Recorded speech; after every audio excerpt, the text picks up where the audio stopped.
අයිබෝවන් ලංකාවේ වගේම ලෝකෙත් මේ වෙනකොට ආර්ථික අර්බුදයක් සම්බන්ධයෙන් බොහෝ දෙනා කතා වෙනවා. අපි හැමෝටම මේක බොහොම දැඩි ලෙස බලපානවා. ඉතින් ශ්‍රී ලංකාව ගැන කතා කරද්දී ඔබ දන්නවා මේ වෙලාවේ බොහෝ දෙනා විවිධ අර්බුද තත්ත්වයන් සම්බන්ධයෙන් අපිත් එක්ක කතා කරනවා. විවිධ මාධ්‍ය ඔස්සේ අපි දකිනවා. ඒ වගේම ආර්ථික අර්බුදය වගේම ආහාර අර්බුදයක් ගැන සම්බන්ධව අපි මේ වෙලාවේ කතා බහ කරනවා. නමුත් අපි මේ වෙලාවේ හිතුවා විවිධ අංශ එහෙම නැත්නම් රාජ්‍ය අංශයන් තුල සිදුවෙනා වූ යම් යම් සේවාවන් සම්බන්ධයෙන් ඔබ දැනුවත් කරන්න මේක තමයි හොඳම වේලාව කියලා. ඒකට එක හේතුවක් තමයි මේ වෙලාවේ අපි දකිනවා බොහෝ දෙනා ලංකාවේ ඉන්න බහුතරයක් සාමාන්‍යයෙන් කියන දෙයක් තමයි ලංකාවෙන් අපි වෙන විදේශ රටකට ගිහිල්ලා ශ්‍රමිකයෙක් විදිහට වැඩ කරන්න බොහෝ දෙනා කැමැත්තක් දක්වනවා. තවත් සමහරු මේ රටින් ඉවත් වෙලා ගිහිල්ලා වෙන රටක පදිංචි වෙන්න කැමැත්තක් දක්වනවා වෙන්න පුළුවන්. එහෙමත් නැත්නම් තවත් කෙනෙක් සංචාරය සඳහා මේ රටින් පිටත් වෙන්න කැමැත්තක් දක්වනවා වෙන්න පුළුවන්. මේ අවස්ථාව වෙන්න පුළුවන්. නැත්නම් සාමාන්‍යයෙන් බොහෝ දෙනායි කැමැත්තක් මේ සම්බන්ධයෙන් තියෙනවා. හැබැයි මේතෙන්දී අපි මොන වගේ ආයතන සම්බන්ධයෙන් දැනගෙන සිටින්න ඕනේ අපි මේ රටින් පිටත්ව යනවා නම් වගේ දෙයක් හිතෙන්න පුළුවන් මම කොහොමද රට යන්නේ කියලා. මේ වෙලාවේ බොහෝ දෙනා මේක ගැන කතා කරනවා. ඉතින් අපි ඒ නිසාම හිතුවා විදේශ ගමන් බලපත්‍ර ලබා දීමේ ක්‍රමවේදය යාවත් කාලින කළ යුතුද කියන මාතෘකාව සම්බන්ධයෙන් ඔබ දැනුවත් කරන්න. අපි මේ සම්බන්ධයෙන් කතා බහ කරන දවසේ සම්බන්ධ කරගත්තා හෝප් වැඩසටහන තුළින් ආගමන විගමන දෙපාර්තමේන්තුවේ අතිරේක පාලක ජෙනරාල් බන්දුල හරිචන්ද්‍ර මහත්මයාව අයිබෝන් කියලා පිළිගන්නවා. අයිබෝන්. ඒ වගේම අපිත් එක්ක දවසේ සම්බන්ධ වෙනවා ආගමන විගමන දෙපාර්තමේන්තුවේ ගමන් බලපත්‍ර අංශයේ පාලක ආගමන විගමන පාලක විදිහට කටයුතු කරන ප්‍රියන්ත හපුආරච්චි මහත්මයා අයිබෝන් කියලා පිළිගන්නවා. හොඳයි මම ඔබට මතක් කළා මේ කෙනෙක්ට හිතෙන්න පුළුවන් කියලා විදේශ ශ්‍රමිකයෙක් විදිහට මේ රටෙන් පිටත් වෙන්න. එහෙම නැත්නම් වෙන රටක ගිහිල්ලා මම පදිංචි වෙනවා කියලා. එහෙමත් නැත්නම් සංචාරය සඳහා යනවා කියලා. මේ ප්‍රශ්න ටික විතරද අපිට තියෙන්නේ කියලා කෙනෙකුට හිතෙන්න පුළුවන්. නෑ. විදේශ ගමන් බලපත්‍රයක් අපිට අවශ්‍ය වන්නේ ඇයි? මම මේ කතාව මෙතනින්ම පටන් ගත්තොත් මම හිතුවා අතිරේක පාලක ජෙනරාල්තුමා ඉන්න නිසා ඇයි අපිට මුලින්ම විදේශ ගමන් බලපත්‍රයක් අවශ්‍ය වෙන්නේ? මම මේ කියන කාරණා තුනට විතරද කියලා අහුවොත් මම කැමති වෙන්නේ මේ ප්‍රශ්නේ ඔබට යොමු කරන්න. ඔව්. බොහොම පළවෙනිම බොහොම ස්තුතිවන්ත වෙනවා ITN ආයතනයට විශේෂයෙන් මේ දිනවල රටේ ප්‍රජාවගේ විශාල උනන්දුවක් තියෙනවා ගමන් බලපත්‍ර ලබා ගැනීමට. ඒතර මේක අඳුනගෙන මොකද අපිට අපේ දෙපාර්තමේන්තුවක් හැටියට රාජ්‍ය ආයතනයක් හැටියට කියන්න තියෙන දේවල් වලට අපිට අවස්ථාවක් ලබා දීම පිළිබඳව. ඒ පිළිබඳව මම පළමුවෙන් ස්තුතිවන්ත වෙනවා. ඇත්ත වශයෙන්ම අපි මම පොඩ්ඩක් මට ඉඩ දෙන්න වාසනාව මේ පොඩ්ඩක් පැහැදිලි කරන්න මේකේ පසුබිම කොහොමද කියන එක. පසුබිම ගත්තොත් එimhe කෙලින්ම අපිට අපි ක්‍රියාත්මක කරන්නේ මේ ව්‍යවස්ථාපිත ආයතනයක් හැටියට ව්‍යවස්ථාපිත දෙපාර්තමේන්තුවක්.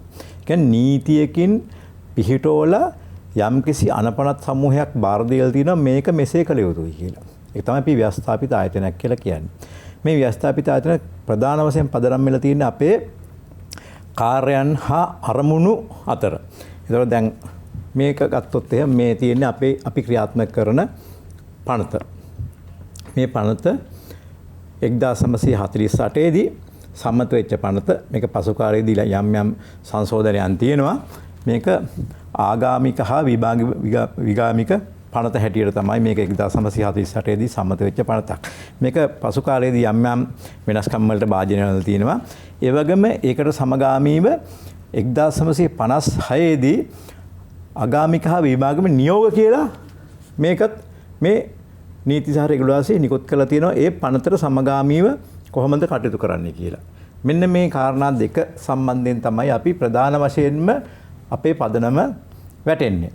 එතකොට ගමන් බලපත්‍රයක අවශ්‍යතාවය එන්නේ මෙන්න මේ නීතිය යටතේ අපේ රටේ අපේ දේශ සීමාවෙන් අපේ කඩයිම පසු කළා මූදෙන් එතර ගුවනින් හෝ මූදෙන් යන කෙනෙකුට බලපත්‍රයක් අවශ්‍ය වෙනවා තවත් ගොඩබිමකට තව වෙනත් රටකට යන්න.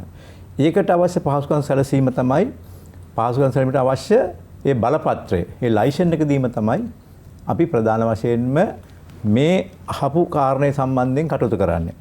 ඒතර අපේ දෙපාර්තමේන්තුව ගත්තොත් එහෙම අපේ දෙපාර්තමේන්තුව ප්‍රධාන වශයෙන්ම අරමුණු තියෙනවා. ඒ කියන්නේ ප්‍රධාන කාර්යයන් කීපයක් තියෙනවා. මම ඉතා කෙටියෙන් පැහැදිලි කරන්නේ එක. එකක් තමයි පුරවැසියන් නොවන තැනැත්තන් ඇතුළු වීම පාලනය කිරීම. අපේ රටේ පුරවැසියන් නොවන තැනැත්තන් ඇතුළු වීම පාලනය කිරීම. ඒ වගේම ශ්‍රී ලංකා පුරවැසියන් සඳහා විදේශ ගමන් බලපත්‍ර නිකුත් කිරීම. ඒ සම්බන්ධ තමයි වාසනාව බැහැුවේ. ඊළඟ කාර්යය තමයි විදේශිකයන් සඳහා වීසා බලපත් නිකුත් කිරීම හා දීර්ඝ කිරීම. ඒ කියන්නේ පිටරටින් එන විදේශිකයන්ට අපේ දෙපාර්තමේන්තුවයි වීසා දෙන්නේ. වීසා වර්ග බොහෝ ගණනක් තියෙනවා. ඒක පසු අපි සාකච්ඡා කරමු. වීසා නිකුත් කිරීම හා දීර්ඝ කිරීම. ඊළඟට අපි ශ්‍රී ලංකාවේ පුරවැසිභාවය ප්‍රදානය කිරීම හෝ ඒ සම්බන්ධිත අනුශාංගික කාර්යයන්. ඒකත් අපේ දෙපාර්තමේන්තුවේ එක ප්‍රධාන අංශයක් තියෙනවා. පුරවැසි අංශය කියලා ඒ අංශයෙන් තමයි කරන්නේ. ඒතර ද්විත්ව පුරවැසිභාවය ප්‍රදානය කිරීම හා ඊට අනුශාංගික කාර්යයක් කරන්නේ අපේ දෙපාර්තමේන්තුවේ. මෙන්න මේ ප්‍රධාන කාර්යයන් කීපය තමයි අපි කරන්නේ. එයින් මේ දිනවල සාකච්ඡාවට බඳුන්ලා තියෙන්නේ විශේෂයෙන්ම ශ්‍රී ලංකාවේ පුරවැසියන් සඳහා විදේශ ගමන් බලපත්‍ර නිකුත් කිරීම සම්බන්ධයෙන් තමයි මේ දවස්වල මේ ප්‍රධාන වශයෙන්ම සාකච්ඡාවට ලක් වෙමින් තියෙන්නේ. අපි සමාජය තුළ සාකච්ඡා වෙනවා, පරිපාලන තුළ සාකච්ඡා වෙනවා.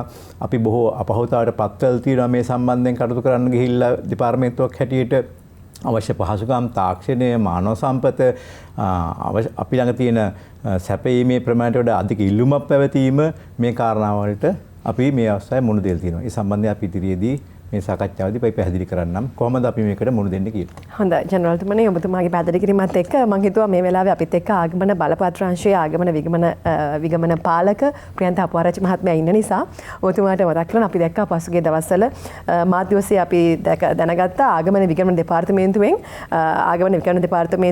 නිකුත් කරලා තිබෙනවා නිවේදනයක්. ජූනි මාසයේ මුල් දින 10 තුල විදේශ ගමන් බලපත්‍ර 31725ක් හදලා කියලා. මේ කාරණාවත් එක මම හිතුවා දැන් හුඟක් දෙනා රට යන්න බලාපොරොත්තුවක ඉන්නේ. දැන් මේ විදේශ ගමන් බලපත්‍රයක් හදන්නේ. පසුගිය දවස්වල අපි දැක්ක ඔබතුමා පවා විවිධ මාධ්‍ය ඔස්සේ මේ ගැන දැනුවත් කළා ජනතාව. අපි මේ වෙලාවේ කියමු මේ දැන් තියෙන අලුත්ම තත්ත්වය කොයි වගේද? ඔව් ඇත්තෙන්ම ආගමන විගමන දෙපාර්තමේන්තුව ඉතිහාසයේ වැඩිම මහ ජනතාවගෙන් ඉල්ලුමක් ලැබිලා තියෙන අපේ දෙපාර්තමේන්තුවට මේ අවස්ථාවේදී ඔබ කියපු කාරණයක් එක්කම අද දිනේ වෙනකොට ජුනි මාසයේ ඇතුළත අද ඊයේ දිනේ වෙන විට අපි ගමන් බලපත්‍ර 45000කට ආසන්න ප්‍රමාණයක්, හරියට කිව්වොත් 44490ක් අපි ජුනි මාසයේ තුල ඊයේ දිනේ වෙනකොට නිකුත් කළා. සාමාන්‍යයෙන් මේ වසරේ මුල් මාස අද දින දක්වා අපි ගමන් බලපත්‍ර 3,38,000කට අධික ප්‍රමාණයක් නිකුත් කරලා තියෙනවා. විශේෂයෙන්ම මෙහිදී මතක් කර යුතු කාරණය තමයි මෙසේ අධික ඉල්ලුමක් තිබුණත් මේ කාලය ඇතුළත මේ වසර ඇතුළත ලංකාවේ ගමන් බලපත්‍රයක් හිමි ලාංකිකයන් විදේශගත වෙලා තියෙන්නේ 57000කට ආසන්න ප්‍රමාණයක්. ඇත්තෙම නව නිකුත් කිරීම ගමන් බලපත්‍ර සමගම මේ වෙන විට අපගේ දෙපාර්තමේන්තුවේ ගණනය කිරීම අනුව මෙරට ලාංකීය වළංගු ගමන් බලපත්‍රයක් හිමි අය ලක්ෂ 35ත් 44 ප්‍රමාණයක් ඉන්නවා. මේ ලක්ෂ 35ත් 44 ප්‍රමාණයෙන් පහුගිය මාස 6ක කාලය තුල මේ වසරේ කාලය තුල විදේශගත වෙලා තියෙන්නේ 57000කට ආසන්න ප්‍රමාණයක්. එතකොට අපිට මෙතන පේනවා ගමන් බලපත්‍රවලට ලොකු ඉල්ලුමක් තිබුණත් විදේශගත වීම හා සලකා බලද්දී කිසියම් නොගැලපෙන තත්ත්වයක් අපිට නිරීක්ෂණය වෙනවා. නමුත් ජනතාව අතර දිනෙන් දින ගමන් බලපත් අයදුම් කිරීම සඳහා විශාල ප්‍රමාණයක් අපේ ප්‍රධාන කාර්යාලයේ බත්තර මුල්ලට වගේම සියලුම ප්‍රාදේශීය කාර්යාලයන් වලට පැමිණීමක් අපිට නිරීක්ෂණය වෙනවා. විශේෂයෙන්ම මෙහිදී මතක් කරන්න ඕනේ එක්දින සේවය යටතේ අපිට ගමන් බලපත් නිකුත් කිරීමේ මානව සහ භෞතික සම්පත් තිබෙන්නේ දෛනිකව දහසක ප්‍රමාණයක් නිකුත් කරන්නත් සාමාන්‍ය සේවය යටතේ 800ක ප්‍රමාණයක් නිකුත් කරන ප්‍රධාන කාර්යාලයෙන් ඒ වගේම ප්‍රාදේශීය කාර්යාල වලින් දිනකට ගමන් බලපත් 200ක කටයුතු සිද්ධ කිරීමට තමයි ධාරිතාවය තිබෙන්නේ. නමුත් වර්තමානයේ තියෙන තත්ත්වයක් එක්ක මේ හැකියාව අපිට හැකියාව වගේ 3 ගුණයක ඉල්ලුමක් ගමන් බලපත් සඳහා 3 ගුණයකට අධික ඉල්ලුමක් අප වෙත ලැබෙනවා. ප්‍රියන්ත මහත්මයා ඔය දේත් එක්ක මට හිතුණානේ සාමාන්‍යයෙන් අපි ව්‍යවහාරය කියන්නේ પાස්පෝර්ට් ඔෆිස් එක ළඟ පොලිමක් තියෙනවා කියලා මේ දවස්වල. මේ කාරණාත් එක්ක බොහෝ දෙනා කියන චෝදනාවක් තමයි ඔන්ලයින් ක්‍රමය ඔස්සේ උන්ට දිනයක් වේලාවක් වෙන් කරගන්න අපහසුයි කියලා. ඒ නිසා අපි පොලිමේ ඉන්නේ කියලා ජනතාව කියනවා. මේ සම්බන්ධයෙන් මොකද්ද කියන්න තියෙන්නේ? ඔව් ඇත්තෙන්ම නැවතත් අර කලින් පිළිතුරම තමයි අධික ඉල්ලුමක් පැවතීම. අපි දෛනිකව මාර්ගගත ක්‍රමය යටතේ දිනයක් සහ වේලාවක් වෙන් කරගත් අයදුම්කරුවන් දහසක් එක්දින සේවය යටතේ සාමාන්‍ය සේවය යටතේ අයිදුම්කරුවන් 800කටත් අපේ දෙපාර්තමේන්තුවට ප්‍රවිෂ්ඨ වෙන්න අපි අවස්ථාව සලසලා දීලා තියෙනවා. ඒ කියන්නේ ඔන්ලයින් රෙජිස්ටර් වුණාට පස්සේ අර ඉතුරු අපි අවස්ථාව දෙන්නේ 800කට තමයි පොලිම ඉන්න අයගෙන්. නැහැ. සාමාන්‍ය සේවය යටතේ 800ක් දෙන්නේ. ඊට අමතරව අපේ දෙපාර්තමේන්තුවට පැමිණිලා ඔය සඳහන් කරන දිගු පෝලිං වල ඉඳලා එදා සේවය සපයා ගැනීමට නොහැකි වෙච්ච අයට අපි ඉදිරි දිනයකට පැමිණෙන්න කියලා දැනුම් දෙනවා. සාමාන්‍යයෙන් එසේ දින ලබා දුන්න අය සාමාන්‍යයෙන් 500ත් 600ත් අතර ප්‍රමාණයක් අපි අතුල් කරගන්නවා. ඊට අමතරව දෙපාර්තමේන්තු පරිශ්‍රයට පළමු වරට පැමිණි අය තමන් පැමිණි අනුපිළිවෙලට අනුව සාමාන්‍යයෙන් 500ක් 600ක ප්‍රමාණයක් අපි දෙපාර්තමේන්තු පරිශ්‍රයට අරගෙන දෛනිකව ගමන් පළපත් 2250ක සාමාන්‍යයට යටත්ව එක්දින සේවය යටතේ නිකුත් කිරීමට මේ වෙනකොට කටයුතු කරලා තියෙනවා. විශේෂයෙන්ම මේ ඉල්ලුමටත් අපිට මේ ඉල්ලුමත් මේ සැපයුමත් ඉක්මවා යන නිසා පසුගිය දින අපි ආරම්භ කළා රාත්‍රී සේවා මුරයක්. ඒ යටතේ පසුදින නිකුත් කිරීමේ පදනම මත තවත් ගමන් බලපත්‍ර 750,000 අතර ප්‍රමාණයක් අපි අයිදුම්කරුවන්ගෙන් බාරගෙන මේ දැඩි තීව්‍ර පෝලිම් අවම කිරීමට හෝ ඉවත් කිරීමට මේ වෙන විට යහුසුලුව කටයුතු කරමින් සිටිනවා. හොඳයි. අදටගේ පළවෙනි ජනරාල්තුමනි දැන් ජනතාව මේ පෝලිම් වල ඉන්න ගමන් බොහෝ මාධ්‍ය එක්ක විවිධ දේවල් කියනවා. මේ අතරේ කියන දෙයක් තමයි මේ සිස්ටම් එක පොඩ්ඩක් මොකක් හරි ප්‍රශ්නයක් තියෙන එක තමයි අපි ඉක්මනින් මේක බලපත්‍රේ ගන්න බැරි වෙන්නේ කියලා. අද අපේ මාතෘකාව වෙන්නේ විදේශ ගමන් බලපත්‍ර ලබා දීමේ ක්‍රමවේද යාවත් කාලීන කළ යුතුද කියලා. මම මේ ප්‍රශ්නම ඔබතුමාගෙන් අහුවොත් ඔබතුමා හිතන්නේ මේ ක්‍රමවේදය අප්ඩේට් කරන්න ඕනද යාවත් කාලීන කරන්න අවශ්‍යයිද? ඔව් පැහැදිලිවම ඒක ගැන මට පොඩ්ඩක් ඒකේ ඉතිහාසයත් පොඩ්ඩක් කියන්න අවසර දෙන්න. ඇත්ත වශයෙන්ම අපේ දෙපාර්තමේන්තුව මම මේ පහුගිය දවස්වල මේක පොඩ්ඩක් ඉතිහාසය පොඩ්ඩක් හොයලා බැලුවා මේ තාක්ෂණික කාරණා සම්බන්ධයෙන්. මේක මේ පරිගණකගත කිරීමේ ක්‍රියාවලියට මුලින්ම අත්පොත් තබන 1994. 1994 වර්ෂයේ ඒ වෙලාවේ මේකට මුල් වෙනවා දැන් ජනාධිපති ලේකම් කාර්යාලයේ ජනාධිපති ලේකම් මේ තුමා හිටිය කටයුතු කරන ගාමින් සෙනරත් මහත්මයා මේක නියෝජ්‍ය පාලකවරයෙක් ඉන්න කාලේ තමයි මේක අත්පොත් තබන්නේ. ඔහු තමයි මේක අඳුරලා දෙන්නේ මුලින්ම මේ විදිහට කරන්න ඕනේ කියලා. ඊට මේ අවස්ථාවේ එතුමාට අපි ස්තුතියක් කරන්න කැමතියි මේක. ඒ වගේම මේක පරිගණක භාවිතය පටන් ගන්නවා 1998 වෙනකොට. ඊට පස්සේ මේ දැනට තියෙන පරිගණක පද්ධතිය ක්‍රියාත්මක කිරීම ආරම්භ කරන්නේ 2006 දී. දැනට අපි භාවිතා කරමින් සිටින මේ මැෂින්ස් මේ යන්ත්‍ර සූත්‍ර 2014 අරගෙන සවි කරපුවා. ඒක 2014 ගත්තොත් එහෙනම් දැන්ට අවුරුදු 7කට කලින් තමයි මේ යන්ත්‍ර සූත්‍ර අපි හයි කරලා පටන් ගන්නත් ඒ කාලේ තිබිච්ච අවස්ථාව අනුව. හැබැයි දැන් අවශ්‍යතාවය දැන් පුළුල්ලා තියෙනවා. ඉතින් මේ සම්බන්ධයෙන් අපි විවිධ පියවරන් අරන් තියෙනවා අපේ දෙපාර්තමේන්තුව මේව තව යාවත් කාලින කරන්න වැඩි දියුණු කරන්න ඒවම තව වැඩිපුර මැෂින් යොදා ගන්න. නමුත් මොනෑම අවසනාවකට අපිට ඉතා සීමිත ආකාරයෙන් තමයි ඒ අදාළේ සම්පත් ලබා ගැනීමට අවස්ථාව ලැබිලා තියෙන්නේ.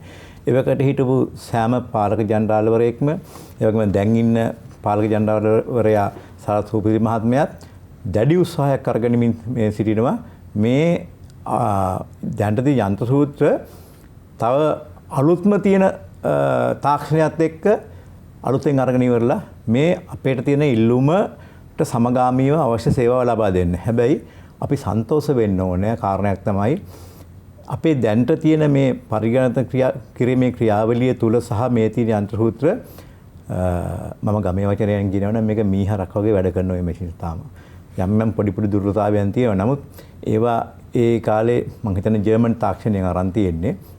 ඒවා තියෙන හොඳකම නිසා තාමත් මේවා අපි මේ කටයුතු කරමින් පවතිනවා.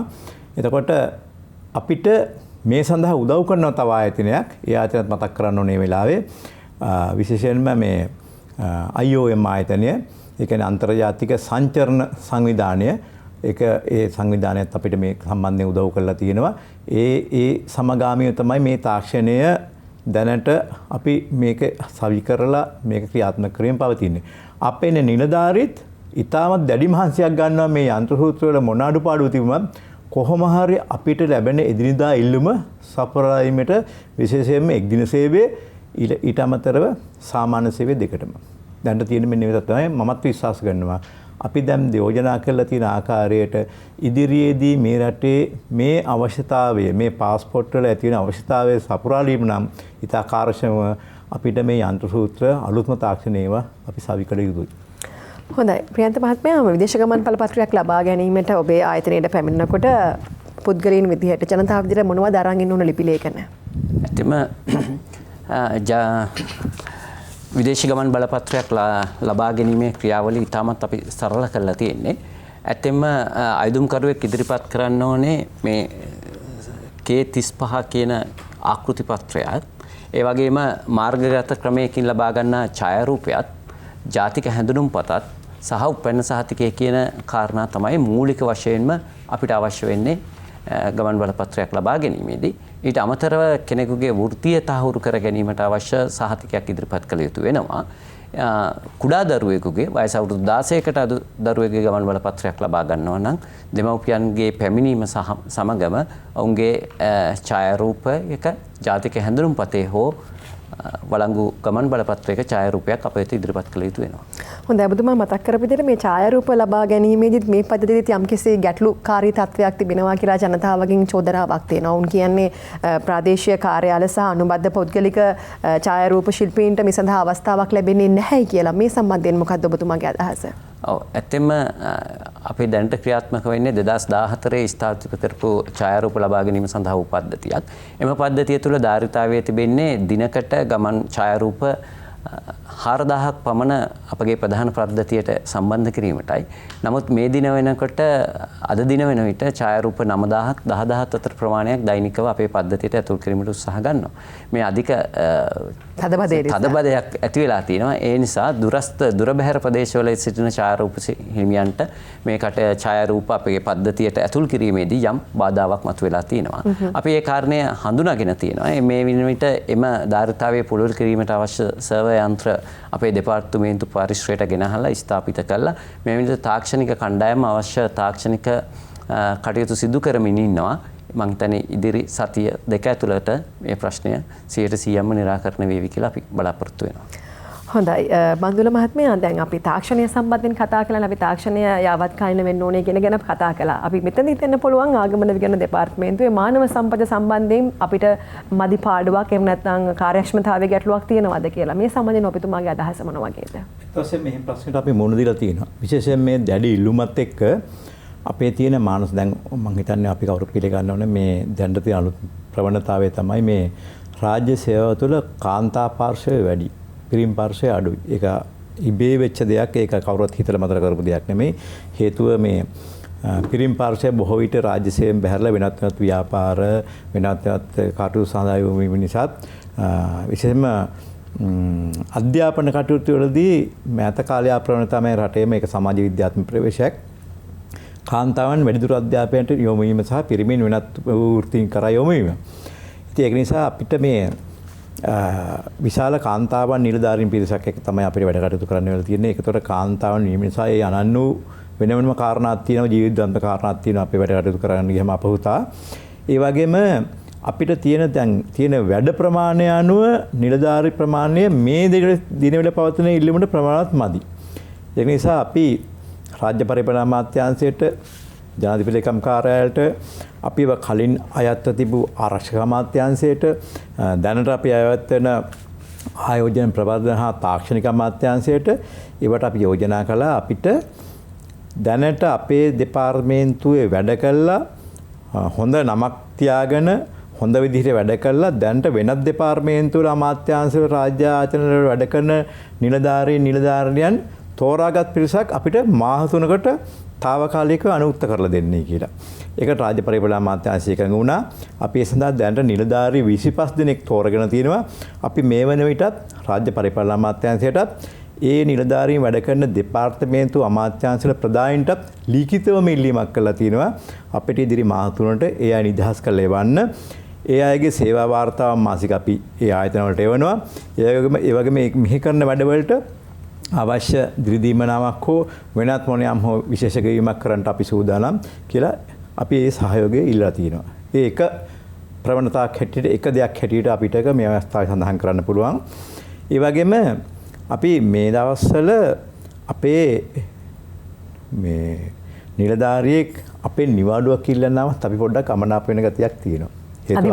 අධිමදි කරනවා දෙන්න අත්‍යවශ්‍යම කරනකොට හැරෙන්න අපි දැනුම් දීලා තියෙන අපේ සිවිල් නිලධාරීන් නිවාඩුවක් ගන්න එපා. මොකද අපි මේ කාර්යය අවසන් කළ යුතුයි ඉතාලි මේ පෝලිම් ටික අවසන් කළ යුතුයි කියන එක. අපේ කාර්යය අවසන් වෙන්නේ නැහැ කවදාකවත් මේ රටේ මේ තත්ත්වය තියෙන මේ මිනිස්සුන්ගේ අවස්ථාව තියෙනකම්. නමුත් මේ තියෙන තදබදය අවම කරන්න අපි ඒකින්ද අපි ඒක කියලා තියෙන නිවාඩු එහෙම පුළුවන් තරම් නොගෙන ඉන්න බලන්න කියන එක. ඒ වගේම අපි මේ අපේ නිලධාරීන්ට අවශ්‍ය සුබ සාධන පහසුකම්. ඒ කියන්නේ අපි විශේෂයෙන්ම සුබ සාධන පහසුකම් කියවහම ප්‍රවාහන පහසුකම්. ප්‍රවාහන පහසුකම් අපි ලබා දෙනවා. ඒ රාත්‍රී වෙනකම් වැඩ කළොත් මේ තැන් වලට ගිහින් දාන්න ඒ දේවල් කරන. හැබැයි මේ සියලුම දේවල් අපිට කරන්න වෙලා තියෙන්නේ වාසනාව අපි තේරුම් ගන්න ඕනේ. අපිත් මේ දවස්වල මේ ආර්ථික හා කළමනාකරණ අර්බුදය තුළ රටේම තියෙන කළමනාකරණ අර්බුදය තුළ මුල්‍ය අර්බුදය තුළ තෙල් අර්බුදය තුළ ජීවත් වෙමින් තමයි අපි මේ කාර්යය කරන්නේ. අපි ඒ ප්‍රශ්නෙටත් මුහුණ දෙන ගමන් තමයි අපි මේ මිනිස්සුන්ගේ අවශ්‍යතාවය මේ ඉල්ලුම් කරුවන්ගේ අවශ්‍යතාවය සම්පූර්ණ කරන්න මේ උපාය මාර්ග ක්‍රියාත්මක කරමින් සිටින්නේ. හොඳයි. අතිරේක පාලක ජනරාල්තුමා අපිට මතක් කළා ආගමන විගණන දෙපාර්තමේන්තුවේ මොන වගේ සේවාවන්ද සිදුවන්නේ කියලා. ප්‍රියන්ත මහත්මයා මෙතනදී දැන් අපි දන්නවා විදේශ ගමන් බලපත්‍රයක් ලබා ගන්න විතරක් නෙමෙයි මෙතෙන්ට ජනතාව එන්නේ. දැන් ඊතුරු සේවාවන් සම්බන්ධයෙන් ඔබතුමාලගේ පැත්තේ මොන වගේ සහයෝගයක්ද ලබා දෙන්නේ? ඇත්තම අපේ දෙපාර්තමේන්තුවට මූලික වශයෙන්ම සේවාලාභීන් පැමිණෙන්නේ ගමන් බලපත්‍ර ලබා ගැනීම සහ ගමන් බලපත්‍රයට සම්බන්ධ සංශෝධන වගේ කටයුතු වලට. ඊට අමතරව අපේ ප්‍රධාන අංශයක් තමයි වීසා නිකුත් කිරීම. ඒ කාර්ය සඳහා අපේ දෙපාර්තමේන්තුවට ජනතාව පැමිණෙනවා. ඒ එක්කම පුරවැසි භාවය පිළිබඳව නෛතික බලය තිබෙන්නේ අපේ දෙපාර්තමේන්තුවට. පුරවැසි භාවය සම්බන්ධයෙන් විශේෂයෙන්ම දිත්ත පුරවැසි භාවය ලබා ගැනීම, පුරවැසි භාවය ලියාපදිංචි කර ගැනීම, විදේශයකදී උපත් දරුවන්ගේ පුරවැසි භාවය සනාථ කර ගැනීම ආදී කාරණා වලටත් දෙපාර්තමේන්තුව වෙත ජනතාව පැමිණෙනවා. හොඳයි. මම දැක්කා ඔබතුමාලගේ ගමන් බලපත්‍ර 3ක් තිබෙනවා. අපි මේ ගැනත් මතක් කරමු ජනතාවට නේද? ඔව්. ඇත්තම සාමාන්‍ය ජනතාවට නිකුත් කරන්නේ මෙරුන් කල එක සහිත වර්ණය සහිත ගමන් බලපත්‍රයක්. ඇත්තම මේ දිනවල ලොකු ඉල්ලුමක් තිබෙන්නේ මේ ගමන් බලපත්‍රය ලබා ගැනීම සඳහා. ඊට අමතරව තවත් අපි ගමන් බලපත්‍ර වර්ග දෙකක් ප්‍රධාන වශයෙන් නිකුත් කරනවා. මේ රතු පැහැති හැඩයෙන් තියෙන්නේ වර්ණයෙන් තියෙන්නේ රාජකාරී ගමන් බලපත්‍රය. මේක විශේෂයෙන්ම රාජ්‍ය සේවයේ නිරතු මාණ්ඩලික මට්ටමේ නිලධාරීන්ට ඒ වගේම සංස්ථා ව්‍යවස්ථාපිත මණ්ඩලවල ඒ වගේම විශ්වවිද්‍යාල ආචාර්යවරුන් වගේ විධායක මට්ටමේ නිලධාරීන්ට නිකුත් කරන ගමන් බලපත්‍රය. ඊට අමතරව මේ අවස්ථාවේදී පෙන්වන්නේ රාජතාන්ත්‍රික ගමන් බලපත්‍රය. විශේෂයෙන්ම රාජතාන්ත්‍රික කටයුතු වලට මැදිහත් වන නිලධාරීන් සඳහා නිකුත් කරන තමයි මේ ගමන් බලපත්‍රය නිකුත් කරන්නේ. ජනාධිපතිතුමා, අගමැතිතුමා ඇතුළු මැති ඇමතිවරුන්, පාර්ලිමේන්තු මන්ත්‍රීවරුන්, අමාත්‍යාංශ ලේකම්වරුන්, ත්‍රිවිධ හමුදාපතිවරුන්, ඒ වගේම විදේශ දූත මණ්ඩලවල රාජකාරී කරන ශ්‍රී ලංකා රාජ්‍ය නියෝජනය කරමින් රාජකාරීවල නිරත වන නිලධාරීන්ට මේ රාජතාන්ත්‍රික ගමන් බලපත්‍රය අපි නිකුත් කරනවා. ප්‍රියන්ත මහත්මයා ඔබතුමා දැන් අපිට කියන්නේ සාමාන්‍ය පුරවැසියෙක් කොහොමද ගමන් බලපත්‍රයක් ගනිද්දී අවශ්‍ය කරන ලිපි ලේඛන මොනවද කියලා. එතකොට අනිත් ගමන් බලපත්‍ර දෙක සඳහා අවශ්‍ය වන ලිපි ලේඛන සම්බන්ධයෙන් යමක් මතක් කරන්න පුළුවන් කමක් තියෙනවද අපිට මේ? නෑ, ඇත්තම රාජකාරී ගමන් බලපත්‍ර සහ රාජතාන්ත්‍රික ගමන් බලපත්‍ර නිකුත් කිරීමේදී දැන්ට එකම සුදුසුකම වෙන්නේ අදාළ රාජකාරී ගමන් බලපත්‍රයක් ලැබීමට සුදුසු තනතුරක ඔහු රාජකාරියක නිරත වෙන බව ආයතන ප්‍රධානියා විසින් සහතික කිරීමයි. අනිත් එකට රාජතාන්ත්‍රික ගමන් බලපත්‍රයක් නිකුත් කිරීමටත් ප්‍රධාන වශයෙන්ම පාදක වෙන්නේ රාජතාන්ත්‍රික ලයිස්තුවේ තිබෙන අපේ නිලධාරියෙකු හෝ දේශපාලන නායකයෙකු හෝ එහෙම නැත්නම් විනිශ්චයකාරවරයෙක් කියන කාරණය සනාථ කිරීම පමණයි. හොඳයි. ප්‍රියන්ත මහත්මයා කිව්වොත් හොඳයි ප්‍රියන්ත මහත්මයා මේ පූජ්‍ය පක්ෂය අවශ්‍ය ලේඛන උතන තියෙනවා. හොඳයි. ඔව්. හොඳයි. විශේෂයෙන්ම බෞද්ධ පූජ්‍ය පක්ෂයට අවශ්‍ය වෙනවා. විශේෂයෙන්ම කුඩා සාමණේර හිමිනමකට නම් සාමණේර සහතිකය, උපසම්පදාලාභී ස්වාමින් වහන්සේකට නම් උපසම්පදා සහතිකය කියන සහතික අර කලින් කියපු ලේඛන වලට අමතරව අවශ්‍ය වෙනවා.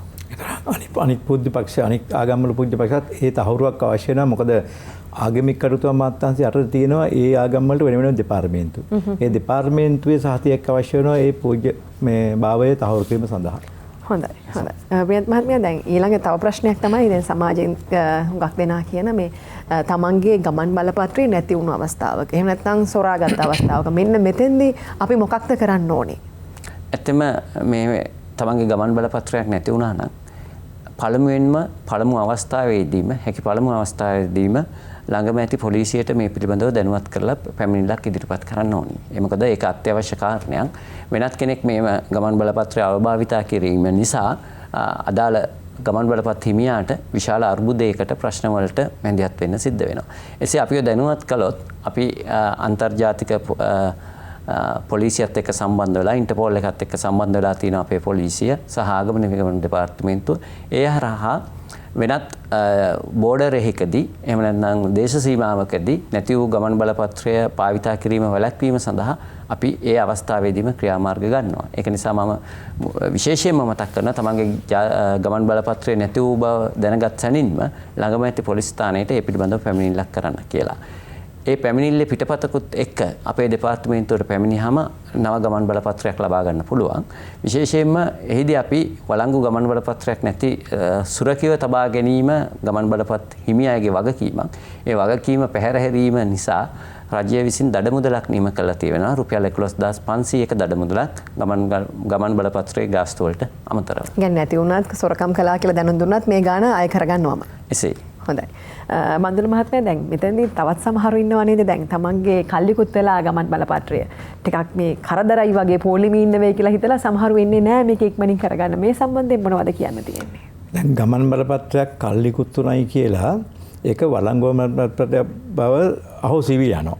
ඒක කියන්නේ වළංගු භාවය අහෝසි යනවා. එතකොට එකෙන් ගිහිල්ලා කොහත් අපේ ප්‍රත්‍යන්තයකින් මේ ප්‍රදේශයකින් පිට යවන්න බැරි වෙනවා. එතකොට ඒක භාවිතා කරන්න බැරි වෙනවා. එතකොට නිරන්තරයෙන් විදේශගත වෙන්න සහ ආපසු යන කෙනෙක් නම් ඉතා ඉක්මනින් එමය කළ යුත්තේ තමන් ආපහු තව අලුතෙන් ගමන් බලපත්‍රයක් ගන්න එක. ඉතින් හුඟ දෙනෙක් අපෙන් දුරකථනයෙන් හෝ නැත්නම් මිනිස්සුන්ට අහන්නේ මේ මගේ પાස්පෝර්ට් එක රිනිව් කරගන්න ඕනේ කියලා. හැබැයි රිනිව් කිරීමක් තමයි යම් තරමකට හැබැයි අපි අලුතෙන් ගමන් බලපත්‍රයක් තමයි නිකුත් කරන්නේ. අපි අර පරණ ගමන් බලපත්‍රයේ අංකය 4 වෙනි පිටුවේ අපි මේ අපේ දැන් ගමන් බලපත්‍රය 4 වෙනි පිටුවේ අපි සඳහන් කරනවා. මොකද ඒක පහසුව සඳහා. එතකොට එමායට පුළුවන් පරණ ගමන් බලපත්‍රයත් අර අලුතෙන් දුන්න ගමන් බලපත්‍රයට අමුණලා තියාගෙන ඒ ගමන් කරන වෙලාවට භාවිතා කරන්න. එතකොට දැන් එතෙන්දී අවලංගු වීම හෝ නොවීම ගැටලුවක් නැහැ. ඒක අමුණලා තියාගන්න පුළුවන්. ගමන් බලපත්‍රයේ තොරතුරු මොන හරි වෙනස්කමක් තියෙනවා නම් පරණ එකේ අර අලුත් එක ගන්නකොට ඒක රිනිව් කරලා අලුත් එක ගන්නකොට ඒකට ඇතුළත් කරපුවාම එළිය වලින් සනාථ වුණාම අපි ඒක පිළිඅරගෙන කරලා දෙනවා. ඒක සංශෝධනයක් කරන්න තියෙනවා. නෑ සංශෝධනයකට වඩා මම කිව්වා අර අලුතෙන් ගන්නකොට හේතුව අපි හිතමු එයා විවාහවල හිටියේ නෑ ඒ කාන්තාව කලින් ගමන් බලපත්‍රය ගන්නකොට. දැන් විවාහවල දැන් සාම්පුරුෂයා නම තමයි අගට භාවිතා කරන්නේ. පෙළපත් නාම තමයි භාවිතා කරන්නේ. අන්න ඒ වගේ අවස්ථාවක ඒ විවාහ සාති ඉදිරිපත් කරලා ඉවරලා ඒ අලුත් විදිහට ඒ අලුත් නම වෙන විදිහට පෙරෙව්වහම අපි දෙන්නේ ආ ඉල්ලන විදිහට නීත්‍යානුකූල සභාවට අපි ඒක නිකුත් කරන්න සූදානම්. හොඳයි. දැන් මේ කාරණාවෙදී මට අහන්න තියෙන ප්‍රශ්නයක් ඔබතුමාගෙන් දැන් ගමන් බලපත්‍රයේදී අපි දන්නවා දැන් ඔබතුමා කලින් කිව්වා වගේ එක් දින සේවයක් අපි දන්නවනේ ක්‍රියාත්මක වෙනවා කියලා ආගම විගමන දෙපාර්තමේන්තුවේ. මෙතනදී දැන් ඔය තමන්ගේ පරණ අවුරුදු 10ක් ඉක්ම වූ තමන්ගේ ගමන් බලපත්‍රයත් ඒ විදිහට එක් දින සේවයකින් එහෙම අලුත් කරගන්න පුළුවන් කමක් තියෙනවද කියන එක. පුළුවන් පැහැදිලිව. අලුත්ෙන් එකක් ගන්නත් පුළුවන් එක් දින සේවයෙන්. එහෙම නැත්නම් කලින් තිබිච්ච ගමන් බලපත්‍රයේ කාලයකුත් වෙලා අලුත් එකක් ගන්නකොටත් ඒකත් පුළුවන්. ඒ වගේම කලින් තිබිච්ච ගමන් බලපත්‍රයේ කාලයකුත් වෙලා නැහැ. තව මාසයයි දෙකයි තියෙන්නේ ඒත් පුළුවන්. එතකොට මේ එක් දින සේවය සාමාන්‍ය සේවය දෙකක් තියෙනවා. ඒක එයා කැමැත්ත ප්‍රදි එයාගේ අවශ්‍යතාව පරිදි එක් දින සේවය දැම්මොත් අපි එක් දින සේවයෙන් දෙනවා.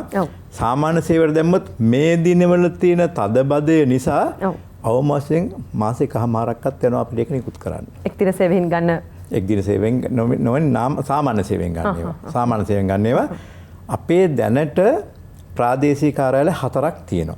එකක් තියෙනවා මාතර නගරය ආශ්‍රිතව, තව එකක් තියෙනවා වවුනියාවේ, තව එකක් තියෙනවා මහනුවර, තව එකක් තියෙනවා කුරුණෑගල. මේ ප්‍රාදේශීය කාර්යාලවලිනුත් මේ සාමාන්‍ය සේවයට ඉල්ලුම් පත්‍ර බාර දීලා ගමන් බලපත්‍රය අර නියමිත කාලය ඉක්මනට පස්සේ ගන්න පුළුවන්. හැබැයි අපි තාම ප්‍රාදේශීය කාර්යාලවලින් නිකුත් කරන්නේ නැහැ එක් දින සේවයේ ගමන් බලපත්‍රය. හැබැයි අපි දැන් යෝජනාවක් කරලා තියෙනවා විශේෂයෙන්ම අත්හදා බැලීමක් හැටියට යම්කිසි සීමිත ප්‍රමාණයක් ප්‍රාදේශීය කාර්යාලවලින් එක් දින සේවය යටතේ නිකුත් කරන්න. හැබැයි අපි ඒකට අපි අභියෝග කීපයක් තියෙන එකක් තමයි මානව සම්පත, අනික තමයි තාක්ෂණික සම්පත. මේ දෙක සපුරලා අපි බලාපොරොත්තු වෙනවා අත්හදා බලන්න ඉස්සෙල්ලා මේ වෙනුත් මේක නිකුත් කරන්න එක් දින සේවය යටතේ. හොඳයි ප්‍රියන්ත මහත්මයා මෙතන ඉන්න නිසා මට හිතුණා අහන්න දැන් මේ එක් දින සේවාව සම්බන්ධයෙන් මිල ගාස්තු කොහොමද මේ වෙලාවේ? ඔව් එක් දින සේවාව යටතේ ගමන් බලපත්‍රයක් ලබා ගන්න රුපියල් 15000ක ගාස්තුවක් අය කරනවා. සාමාන්‍ය සේවය යටතේ රුපියල් 3500ක ගාස්තුවක් අය කරනවා. විශේෂයෙන්ම සඳහන් කළ යුතු කාරණය තමයි මේ ගාස්තුව අද ඊයේ නියම වූ ගාස්තු නෙමෙයි 2017 වර්ෂයේ අයවැය යෝජනා මත නියම වූ ගාස්තු. ඒ වගේම මට අමතර කාරණයක් කියන්න ඉඩ දෙන්න මේ ගමන් බලපත් ඉල්ලුම් කිරීමට පැමිණෙන ජනතාව අතර මේ දෙයනවල ලොකු අනියත බියක් තියෙන මේම ගාස්තු සංශෝධනය වීමක් වැඩිවීමක් සිද්ධ වේවි කියලා. ඒ නිසා ඉක්මනින් පාස්පෝර්ට් එක හදාගන්න යමු වෙනවා. ප්‍රවණතාවයකුත් අපි නිරීක්ෂණය වෙනවා. මේ වෙලාවේදී පැහැදිලිවම මතක් කරන්න ඕනේ දෙපාර්තමේන්තුව මට්ටමින් තවම මේ සම්බන්ධයෙන් කිසිදු සාකච්ඡාවක්වත් සිද්ධ වෙලා නැහැ.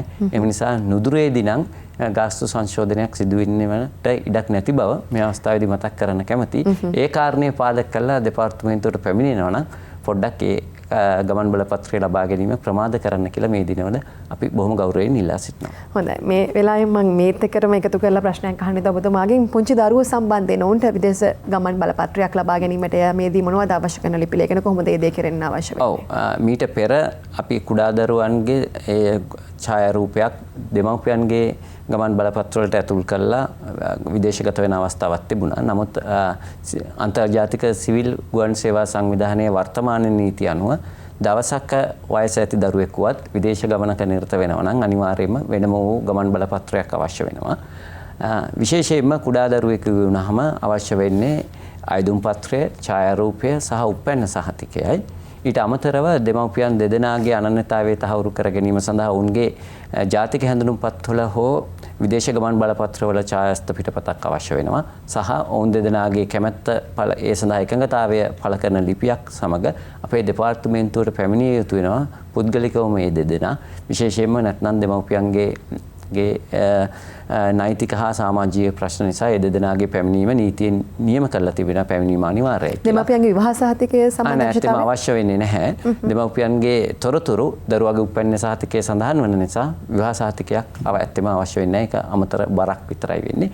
මේදී තවත් මතක් කළ යුතු කාරණයක් ඉන්නවා. දෙමාපියන් දෙදෙනාම හෝ එක් විදේශගත වෙනා සිටිනවා නම් සාමාන්‍ය ක්‍රමවේදය වෙන්නේ අදාළ රටේ තානාපති කාර්යාලය හෝ විදේශ දූත මණ්ඩලය හරහා තමන්ගේ කැමැත්ත සහතික කරලා සහතිකය සමග අදාළ ආයුධම් පත්‍රය ඉදිරිපත් කිරීමයි. හොඳයි. අද දවසේදී අපි හෝප් වැඩසටහන තුලින් කතා බහ කරමින් ඉන්නේ විදේශ ගමන් බලපත්‍ර ලබා දීමේ ක්‍රමවේදය යාවත් කාලීන කළ යුතුද කියන කාරණාව සම්බන්ධයෙන් අපි තවදුරටත් මේ ගැන කතා බහ කරන්න සූදානම්. ඊට කලින් අපි ප්‍රධාන පාලක මැදිරිය විතර යමු වෙනයි. විදේශ ගමන් බලපත්‍රයක් ලබා ගැනීම වගේම ආගමන විගමන දෙපාර්තමේන්තුවේ මොනවද ජනතාවට වෙන සේවාවන් සම්බන්ධයෙන් තමයි අද අපි ඔබ දැනුවත් කරමින් ඉන්නේ. ඒ වගේම අද දවසේ අපේ මාතෘකාව වෙලා තියෙන්නේ විදේශ ගමන් බලපත්‍ර ලබා දීමේ ක්‍රමවේදය යාවත් කාලීන කළ යුතුද කියන කාරණාව සම්බන්ධයෙන්. ප්‍රියන්ත මහත්මයා මේ දැන් කෙනෙක්ගේ විදේශ ගමන් බලපත්‍රය අපි දන්නවා යම් අවස්ථාවක ඔහු හෝ ඇය විදේශ රටකට යන අවස්ථාවකදී ඒ රටේදී දැනගන්න ලැබෙනවා තමන්ගේ ගමන් බලපත්‍රය නැති වෙලා. එහෙම නැත්නම් සොරකම් කළා කියලා. මෙවැනි අවස්ථාවක ඔවුන් මොනවද කරන්න අවශ්‍ය වෙන්නේ? ඇත්තම විදේශගත වෙලා සිටින අවස්ථාවකදී ගමන් බලපත්‍රය නැති වුණොත් හරි කල්ලිකුත් වුණොත් හරි අපි වෙනම ගමන් බලපත්‍රයක් නිකුත් කිරීම සිද්ධ කළ යුතුයි. විශේෂයෙන්ම ගමන් බලපත්‍රය නැති වෙලා තිබුණොත් විදේශයකදී විදේශ රටකද නීතිය ක්‍රියාත්මක කරන ආයතනයේ විශේෂයෙන්ම පොලිසියට පැමිණිල්ලක් කරන්න ඕනේ. අර මම කලින් සඳහන් කළා වගේම ඒක වෙනත් රටක බෝඩර් එකකින් භාවිතා කිරීම වැළැක්වීම සඳහා ඒකම ඔහුට හෝ ඇයට ඔහු සිටින රටේ විදේශ දූත මණ්ඩලය හරහා ශ්‍රී ලංකා විදේශ දූත මණ්ඩලය හරහා අපේ දෙපාර්තමේන්තුවට ආයුධම් පත්‍රයක් ඉදිරිපත් කරන්න ඕනි නව ආයුධම් පත්‍රයක් බාර ගන්න. ඒ වගේම සමහරක් රටවල් වල අපේ දූත මණ්ඩලය ක්‍රියාත්මක නොවෙනවා නම් ඒ රටවල් වලට සඳහා අනියුක්ත කරලා තිබෙන දූත මණ්ඩලය හරහා විදේශ කටයුතු අමාත්‍යාංශය තුලින් අපේ දෙපාර්තමේන්තුවට ගමන් බලපත්‍ර ආයුධම් පත්‍රයක් ලැබුණාම ගමන් බලපත්‍රාංශයේ තිබෙන විදේශ දූත මණ්ඩලාංශය මගින් ගමන් බලපත්‍රයක් සකස් කරලා නැවත විදේශ කටයුතු අමාත්‍යාංශය හරහා අදාළ තානාපති කාර්යාලය හරහා ආයුධම් කරුවාට ලබා දීමට අපි කටයුතු කරනවා. හොඳයි ප්‍රියන්ත මහත්මයා ඊට අමතරව දැන් මේ වෙලාවේ අපි බලන ප්‍රේක්ෂකයෙක් ඉන්නවා නම් ආබාධිත පුද්ගලයෙක් මෙවැනි කෙනෙක් හිතුවොත් මටත් ගමන් බලපත්‍රයක් ගන්න අවශ්‍ය වෙලා තිනවා. කොහොමද මගේ සඳහා සේවාව ලබා ගන්න කියලා ඒ වගේ කෙනෙකුට මොනවද කියන්න තියෙන්නේ? ඔව් ඇත්තම ආබාධිත හා රෝගීන් දෛනිකව අපේ දෙපාර්තමේන්තුවේ පැමිණීම සහ එහෙම නැත්නම් මෙවැනි අයට දෙපාර්තමේන්තුව විසින් ගමන් බලපත් නිකුත් කරනවා. ඇත්තෙන්ම දෙපාර්තමේන්තුවට මේ අවස්ථාවේදී ආබාධිත කෙනෙකුට එන්න අපහසුතාවයක් තියෙනවා නම් විශේෂයෙන්ම ඒ බව සනාථ කරන වෛද්‍ය වාර්තාවක් ඉදිරිපත් කළා තමන්ගේ ළඟම ඥාතියෙක් මගින් අයදුම් පත්‍රයක් ඉදිරිපත් කළොත් ඒ කරුණු සලකා බලා අපි ඔහුට ගමන් බල පත්‍රයක් නිකුත් කරනවා. ඒ වගේම විශේෂයෙන්ම සඳහන් කරන්න ඕනේ විශේෂිත ආබාධිත සහිත පුද්ගලයෙක් අපේ දෙපාර්තමේන්තු පරිශ්‍රයට පැමිණුවත් ඔහුට ඒ කටයුතු කරගෙන යාමට අවශ්‍ය මූලික පහසුකම් දෙපාර්තමේන්තුව විසින් සපයලා තිබෙනවා. ඇත්තෙන්ම මේ දිනවල තියෙන අධික තදබදය නිසා ආබාධිත සහ දැඩි රෝගී තත්ත්වයෙන් පසුන විශේෂයෙන්ම පිළිකාව වගේ රෝගී තත්ත්වයන් වල පසු වෙලා ඉන්න අයට අපි වෛද්‍ය වාර්තා සැලකිල්ලටගෙන ගමන් බලපත් නිකුත් කිරීමට කටයුතු කරනවා. හොඳයි ගමන් බලපත්‍ර නිකුත් කිරීම සම්බන්ධයෙන්ම මේ වෙලාවේ කතා කරපු නිසා මම හිතනවා අපි අද මහත්මයා ආයිමත් මේ කාරණාව ඔබෙන් දැනගන්න. අපි හිතමු දරුවෙක් විදේශ රටක ඉපදෙනවා. ඒ අවැනි අවස්ථාවක ඔහු ශ්‍රී ලංකාවේ පුරවැසිභාවයේ හෝ එහෙම නැත්නම් ඔහුට ඒ තියෙන ලිපි ලේඛනත් ඔක්කොම ඉදිරිපත් කරලා විදේශ ගමන් බලපත්‍රයක් ලබා ගැනීමට යෑමේදී දෙමාපියන් විසින් මොන වගේ ක්‍රියාමාර්ගයක්ද ගන්න අවශ්‍ය වෙන්නේ? ඇත්තම විදේශයකදී දරුවෙක් උපත ලැබුණොත් දෙමාපියන් හැකි පළමු අවස්ථාවේදීම අදාළ රටේ ශ්‍රී ලංකා දූත මණ්ඩල තානාපති කාර්යාලයට මහා කොමසාරිස් කාර්යාලයට හෝ කන්සියුල කාර්යාලයට ගිහිල්ලා ඒ උපත ලියාපදිංචි කිරීමට අවශ්‍ය කටයුතු කරන්න ඕනේ. විශේෂයෙන්ම එහිදී උපැන්න සහතිකය ලබා ගැනීම සඳහා රෙජිස්ට්‍රාර් ජෙනරාල් දෙපාර්තමේන්තුවේ කන්සියුල අංශයට වෙනම අයදුම් පතකුත් ශ්‍රී ලාංකීය පුරවැසිභාවය තහවුරු කර ගැනීම සඳහා ආගමන විගමන දෙපාර්තමේන්තුවේ පුරවැසි අංශය සඳහා පුරවැසි අංශයට වෙනම අයදුම් පත්‍රයකුත් ඉදිරිපත් කරන්න ඕනේ. එසේ පුද්ගලයන් අපේ දෙපාර්තමේන්තුවට පුරවැසිභාවය සනාථ කර ගැනීම සඳහා අයදුම් පතක් ඉදිරිපත් වුණාම අපි ඒ කරුණු සලකා බලලා අපේ පුරවැසි පනතේ 5.2 වගන්තිය යටතේ ඔහුගේ පුරවැසිභාවය සනාථ කිරීමේ සහතිකයක් අපි නිකුත් කරනු ලබනවා.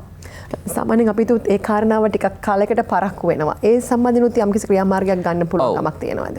ඇත්තෙම ඊටමත් හදිස්සි නම් පුරවැසිභාවය සනාථ කර ගැනීමට එහෙම නැත්නම් ඒ සහතිකය ඉදිරිපත් කිරීමට ප්‍රමාණවත් කාලයක් නැත්නම් දෙමව්පියන්ගේ පුරවැසිභාවය අපි සැලකිල්ලට අරගෙන తాවකාලිකව ගමන් බලපත්‍රයක් නිකුත් කරන උන්ට ශ්‍රී ලංකාවට පැමිණෙන්න කියලා. ඒ ශ්‍රී ලංකාවට පැමිණුණාට පස්සේ අපේ දෙපාර්තමේන්තුව මගින් ඊටමත් කඩිනමින් සතියක් වගේ කාලයක් ඇතුළත ඒ අදාළ පුරවැසි සහතිකය නිකුත් කරන්න අපි කටයුතු කරනවා. හොඳයි මන්දුල මහත්මයා දැන් අපි දන්නවා මේ දවස්වල අපි විදේශ ශ්‍රමිකයන් සම්බන්ධයෙන් අපි කතා කරනවා. ඒ වගේම සංචාරකයන් සම්බන්ධයෙන් කතා කරන මොකද රටට විදේශ විනිමය අවශ්‍ය වෙලා තියෙන මොහොතක් මේ වෙලාවේ. මෙතෙන්දී අපි දැක්කා පසුගිය දිනක ගෝල්ඩන් පැරඩයිස් වීසා නමින් ව්‍යාපෘතියක් ආරම්භ කරනවා. මේ සම්බන්ධයෙන් ඔබතුමාගේ වෙබ් අඩවිය ආයතනයේ වෙබ් අඩවිය තුලත් බොහොම හොඳින් තොරතුරු දක්වලා තියෙනවා. අපි ඒකත් මේ වෙලාවේ මතක් කරමු නේද? ඔව් පහුගිය දිනවල අපි රජයත් අපිට මේකට මඟ පෙන්වීමක් කළා. විශේෂ අමාත්‍ය මණ්ඩලය ජනාධිපති ලේකම් කාර්යාලය ඒ වගේම අපේ ඒකට අමාත්‍යාංශය රාජ්‍ය ආරක්ෂක අමාත්‍යාංශය මඟ පෙන්වීමක් කළා. අපි අලුත් වීසා ක්‍රමයක් අඳුරලා දුන්නා. එතකොට විශේෂයෙන්ම සංචාරකයන්ට අවශ්‍ය ඉතා සරල ක්‍රමයකට ඉතා සාමාන්‍ය මුදලකට දීර්ඝ කාලයක් වීසා දෙන්න. ඉතින් ඒ සම්බන්ධයෙන් අපි දැනට අපේ වෙබ් අඩවිය අපි ප්‍රකාශ කරන්න ඉදිරියට ඒ වෙබ් අඩවියේ තියෙන විස්තර. එතකොට ඒක අපි බලාපොරොත්තු වෙනවා විශේෂයෙන්ම අපේ රටේ සංචාරකයන් ගෙන්වීම සම්බන්ධයෙන් කටයුතු කරන සංචාරක මණ්ඩලය, සංචාරක අමාත්‍යාංශය, සංචාර ප්‍රවර්තන අධිකාරිය, ඒ වගේම සංචාරක කටයුතු සම්බන්ධයෙන් කටයුතු කරන මේ සංවිධාන තියෙනවා. ඒ කියන්නේ මේ ස්වේච්ඡා සංවිධාන මේ ව්‍යාපාරික සංවිධාන, හෝටල් හිමියන්ගේ සංවිධාන මේවට මේක මේ සම්බන්ධයෙන් සොයලා බලලා ඉවරලා මේකේ අවස්ථාවෙන් ප්‍රයෝජන අරගෙන ඉවරලා ඒ සම්බන්ධයෙන් කටයුතු කරන්න පුළුවන්. ඒ වගේම අපේ දැනට අපේ දෙපාර්තමේන්තුවේ වීසාංශයෙන් මේ සම්බන්ධයෙන් කටයුතු කරන ඒ අවශ්‍ය පහසුකම් සියල්ලම අපි දැනට ඒක සපයලා තියෙනවා. අපේ වෙබ් අඩවියට ගියාම මේ සම්බන්ධයෙන් තීරුතොරතුරු අරගෙන ඉවරලා කටයුතු කරන්න පුළුවන්. ඉතින් අපි බලාපොරොත්තු වෙනවා විශේෂයෙන්ම අපිට මේ වෙලාවේදී විදේශ විනිමය මේ රටට අවශ්‍යයි. ඒ විදේශ විනිමය අපේ රටට වැඩිපුර ගෙන්වා ගැනීම පහසුවෙන් ගෙන්වා ගැනීමට උපාය මාර්ග හැටියට තමයි ඒ ගෝල්ඩන් පැරඩයිස් වීසා කියන අපි ඒ ක්‍රමය අඳුරලා දුන්නේ. ඔව් මෙතෙන්දීම ඔබතුමාගෙන් තවත් කාරණාවක් අහන්න දෙනවා. පසුගිය දවස්වල අපි දැක්කා මාධ්‍ය ඔස්සේ ශ්‍රී ලාංකිකයන්ගේ නීති විරෝධී සංක්‍රමණයන් ඉහළට ගිහින් බව ආරක්ෂක අංශ වාර්තා කළා තිබ්බා. මේ සම්බන්ධයෙන් ඔබතුමාගේ ආයතනයේ මොන වගේ සහයෝගයක්ද ලබා දෙන්නේ මේ දේවල් වළක්වා ගන්න? ඔව් අපේ තියෙනවා අපේ ප්‍රත්‍යන්ත පාලනාංශය තියෙනවා විශේෂම තොටුපළ අංශය වීසාංශය සම්බන්ධ වෙලා අපේ තියෙන විමර්ශන අංශය කියලා අංශයක්. විශේෂයෙන් මේ විමර්ශන අංශය තමයි මේකට සම්බන්ධ වෙන්නේ. හැබැයි අපේ රටේ සාමාන්‍ය නීතිය යටතේ අපේ මායිම් ආරක්ෂා කරන බෝඩර්ස් ආරක්ෂා කරන නාවක හමුදාව, ඒ වගේම ශ්‍රී ලංකා පොලිසිය සහ ආරක්ෂාංශ මේ සම්බන්ධ මැදිහත් වෙනවා. විශේෂයෙන්ම අපේ රාජ්‍ය බුද්ධි සේවාව මේ සම්බන්ධ වෙනවා. එතකොට මේ අපේ රටේ පුරවැසියෙක් නීත්‍යානුකූල බලපත්‍රයක් නැතුව, විශේෂයෙන්ම ගමන් බලපත්‍රයක් නැතුව නියමිත තොටුපළකින්, ඒක සමහරට ගුවන්තොටුපළක් වෙන්න පුළුවන්, වරායක් වෙන්න පුළුවන්, නියමිත තොටුපළකින් විදේශයකට යන්න ඕන. එහෙම නැතුව දැනට අවිධිමත් සංවිධානය කරන බෝට්ටු, එතකොට වෙනත් ක්‍රියාමාර්ගයක එහෙම නැවකින් වගේ දෙයකින් පැනල අවස්ථාවල තමයි යෝක වෙන්නේ. එහෙම ගියොත් එහෙම ඒ රටවල් වල ලොකු ප්‍රශ්න වලට මුහුණ දෙන්න වෙනවා. අතරමඟ ලොකු අන්තරායක් ඇති වෙනවා.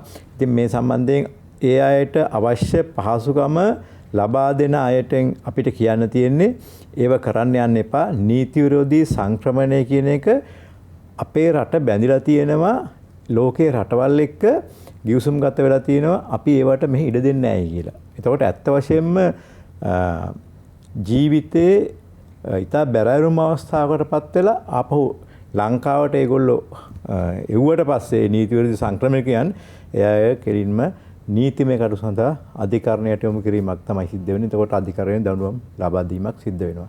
ඒ හින්දා අපේ ඉල්ලීම තියෙන්නේ මේ රටේ පුරවැසියන්ට විදේශගත වෙන්න ඕන නම් විශේෂයෙන්ම නියමිත ක්‍රියාමාර්ග වලින් විදේශගත වීම තමයි කරන්න ඕනේ. නීති විරෝධී සංක්‍රමණය කියන එක රටවල් අතර තියෙන බැඳීම් ගිවිසුම් අනුව වචනේ පරිසමාප්තාර්ථයෙන් නීති විරෝධී ක්‍රියාවක්. මන්දර මහත්මයා ඔබතුමාගෙන් මේ කාරණාව නීති විරෝධී කාරණාවක් කියපු නිසා මම හිතුණා අහන්න නීතිමය තත්ත්වයේ සම්බන්ධයෙන් අපි දන්නවා ඔබ ආයතනයේ නීතිමය අංශයක් වෙනම ක්‍රියාත්මක වෙනවා. මෙතනදී දැන් කෙනෙක්ගේ විදේශ ගමන් බලපත්‍රය වළංගු නොවන අවස්ථා තියෙන වෙන්න පුළුවන් සමාජයේ. මොන වගේ අවස්ථා? වළංගු නොවන අවස්ථා හැටියට තමයි එකක් තමයි නියමිත කාල සීමා ඉක්ම ගියපුවාම. ඒ කියන්නේ අපි ගමන බලපත්‍රය නිකුත් කරලා තියෙන්න පුළුවන්. අපි සමහර වෙලාවට නිකුත් කරපු තියෙන කුඩා දරුවන්ට එහෙම අවුරුදු 3කට. ඒක දෙමව්පියන්ගේ ඉල්ලීම මත.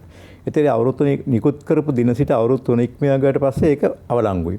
ඒකම සාමාන්‍යයෙන් අපි නිකුත් කරන්නේ අවුරුදු 10කට.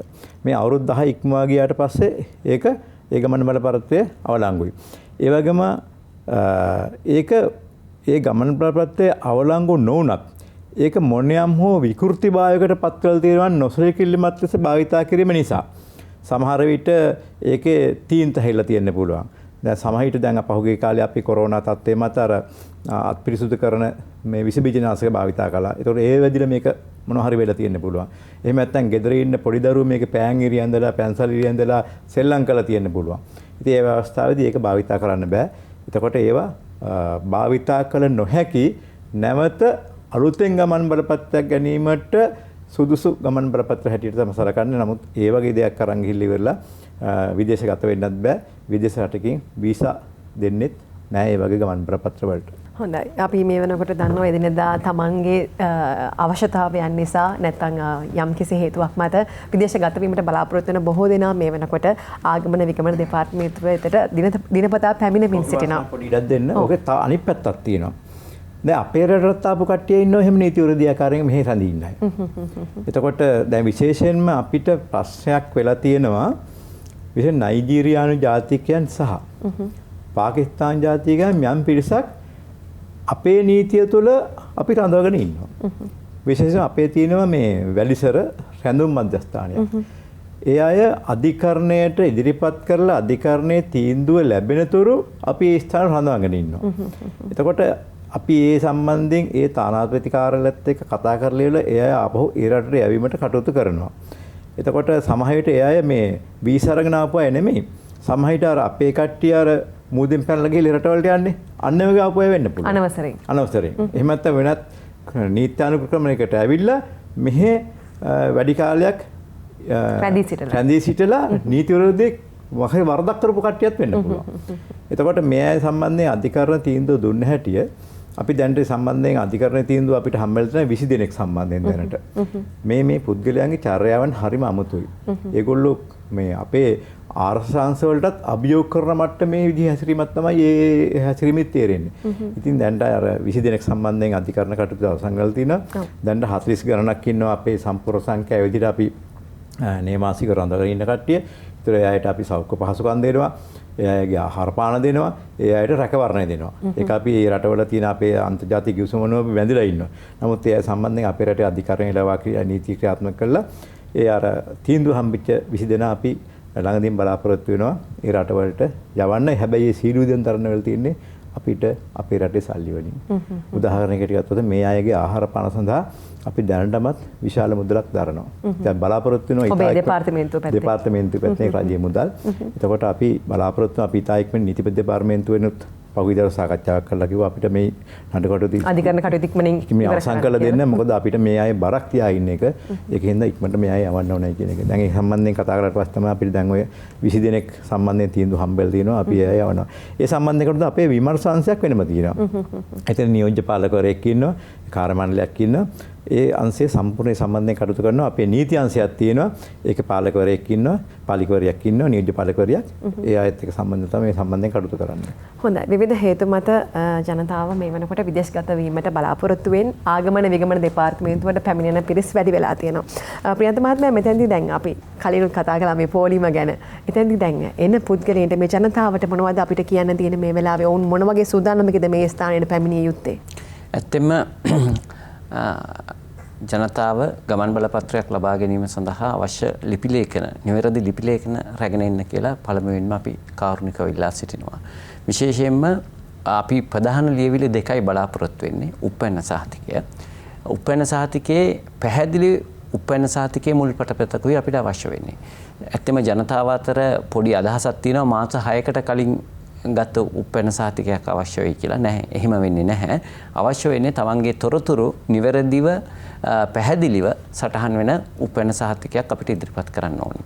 බොහෝ දෙනෙක් දැන් පුරුදු වෙලා තිබෙනවා අපේ දෙපාර්තමේන්තු පරිශ්‍රය තුල පිහිටවලා තියෙනවා රෙජිස්ට්‍රාර් ජෙනරාල් දෙපාර්තමේන්තුවේ කාර්යාලයක්. ඒකෙන් උපැන්න සහතිකය අරගෙන මේ වැඩ ටික ඔක්කොම කරගන්න. සමහරක් වෙලාවට ඒ පරිගණක එම දෙපාර්තමේන්තුවේ පරිගණක පද්ධතිය තුල උපැන්න සහතිකය නොතිබුණොත් ඒගොල්ලෝ ගොඩ අපහසුතාවයකටපත් වෙනවා. ඒක නිසා මම පළමුවෙන්ම කියනවා නිවැරදි උපැන්න සහතිකයක් අරගෙන මේ දෙපාර්තමේන්තු පරිශ්‍රයට පැමිණෙන්න. ඊළඟට කාරණේ තමන්ගේ අනන්‍යතාවය ඔප්පු කිරීම සඳහා ජාතික හැඳුනුම්පත අනිවාර්යයෙන්ම රැගෙන ඉන්න. තමන් මේ වෙන විට ලබාගත්තු ගමන් බලපත්‍රයක් තියෙනවා නම් ඒක අනිවාර්යයෙන්ම රැගෙන යා යුතුයි. ඒක නැති වෙලා තිබෙනවා නම් අදාළ පොලිස් ස්ථානයෙන් ලබාගත්තු පොලිස් වාර්තාවක් අත්‍යවශ්‍යයෙන්ම රැගෙන ඉන්න ඕනි කියන කාරණය මූලික වශයෙන්ම මතක් කරනවා. ඊළඟට ජනතාවගෙට මතක් කළ යුතු කාරණය තමයි අර මම කලින් සඳහන් කළා වගේ අපේ දෙපාර්තමේන්තුව සතුව ප්‍රමාණවත් ගමන් බලපත්‍ර දැනට තිබෙනවා. ඒක නිසා ගමන් බලපත්‍ර අවසාන වේවි.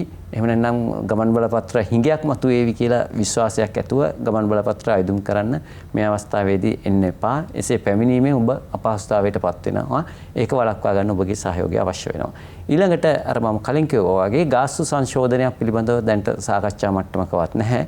ඒක නිසා නුදුරේදී මේ එහෙම දෙයක් සිදු වේවි කියලා විශ්වාසයක් නැහැ. ඒ නිසා මේ ගාස්තු වැඩිවීමට බියෙන් ගමන් බලපත්‍ර ලබා ගැනීමට දෙපාර්තමේන්තු පරිශ්‍රයට පැමිණෙන්න එපා. අනිත් කාරණේ තමයි දැනටමත් තමන්ගේ ගමන් බලපත්‍රය කල්ලිකුත් වෙලා තියෙනවා නම් කල්ලිකුත් වෙලා තියෙන නිසා මම අලුත් ගමන් බලපත්‍රයක් ගන්න ඕනි කියලා නියමයක් නැහැ. තමන්ට ගමනක් විදේශ ගමනක් යෙදිලා නැත්නම් එහෙම නැත්නම් ගමන් බලපත්‍රයක අවශ්‍යතාවයක් දැනට මතුවලා නැත්නම් ගමන් බලපත්‍රයක් අයදුම් කිරීම මේ අවස්ථාවේදී අවශ්‍ය වෙන්නේ නැහැ. ගමන් බලපත්‍රයක් කෙසේ අයදුම් කිරීමෙන් වෙන්නේ නව ගමන් බලපත්‍රයේ කාලය අනවශ්‍ය ලෙස ෂෙයා වීමක් වෙන්නේ. ඒක නිසා මම ඒ කාරණා තුන විශේෂයෙන්ම ජනතාවට මතක් කරනවා. ඒ වගේම තවත් විශේෂතම ඉල්ලීමක් කරන්න කැමතියි. මේ වෙනකොට අපේ දෙපාර්තමේන්තුව සමස්ත ධාරිතාවයේ ඉක්මවලා විශාල කැපකිරීමකින් රාජකාරී කරන්නේ. අනිකුත් දෙපාර්තමේන්තුව රාජ්‍ය ආයතනත් එක්ක බැලුවහම අපේ දෙපාර්තමේන්තුව සතිය දින 5ම වැඩ කරනවා. පසුගියදා රජය විශේෂ වශයෙන් නිවාඩු ලබා දුන් දිනේ පවා වැඩ කළා. ඒ මහ ජනතාව ඔබගේ අවශ්‍යතාවය ඔබගේ තියෙන අවශ්‍යතාවය අපි හොඳින් තේරුම් අරගෙන ඒ අවශ්‍යතාවය ඉෂ්ට කරන්න.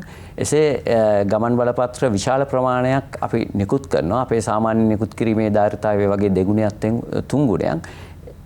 ඒ නිසා ඔබට යම් වේලාවක් දෙපාර්තමේන්තු පරිශ්‍රය තුළ රැඳී සිටින්න වෙනවා. ඔබ පැත්තෙන් අපේ නිලධාරීන්ට සහයෝගය ලබා දෙන්න සිද්ධ වෙනවා.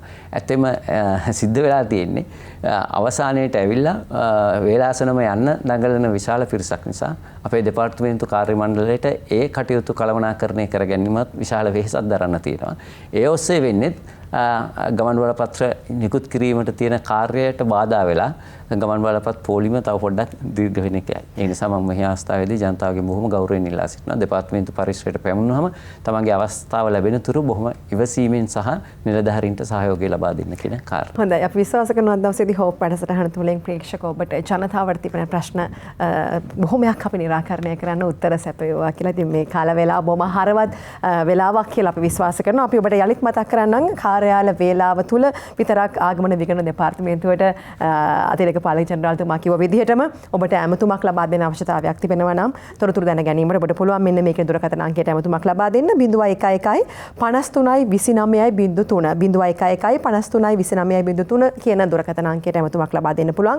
ඒ වගේම ෆැක්ස් අංකය මම ඔබට මතක් කරන්නම් 0112 88යි 53යි 58 0112 88යි 53යි 58 කියන ෆැක්ස් අංකයට ඔබට පුළුවන් ඔබගේ ප්‍රශ්න යොමු කරන්න. ඒ වගේම ඔබට මේ ආගමන විගමන දෙපාර්තමේන්තුව සම්බන්ධයෙන් යම්කිසි තොරතුරක් දැනගන්න අවශ්‍යයි නම් මෙහි වෙබ් ලිපිනය මම මතක් කරන්නම්. වෙබ් අඩවියට ගිහලා ඔබට පුළුවන් තොරතුරු දැන කියා ගන්න. www.immigration.gov.lk කියන වෙබ් ලිපිනයට ගිහලා ඔබට පුළුවන් වෙබ් අඩවිය පරීක්ෂා කරන්න. මම ආයෙත් මතක් කරන්නම් www.immigration.gov.lk කියන වෙබ් ලිපිනය ඔස්සේ. ඉතින් අද දවසේදී අපි කතා බහ කළේ විදේශ ගමන් බලපත්‍ර ලබා දීමේ ක්‍රමවේදය යාවත් කාලීන කළ යුතුද කියන කාරණාව සම්බන්ධයෙන්. ඒ සම්බන්ධයෙන් අද දවසේදී අපිත් එක්ක කතා බහ කරන්න සම්බන්ධ වුණා ආගමන විගමන දෙපාර්තමේන්තුවේ අතිරේක පාලක ජනරාල් බන්දුල හරිචන්ද්‍ර මහත්මයා. බොහොම ස්තුතියි සම්බන්ධ වුණාට අපිත් එක්ක.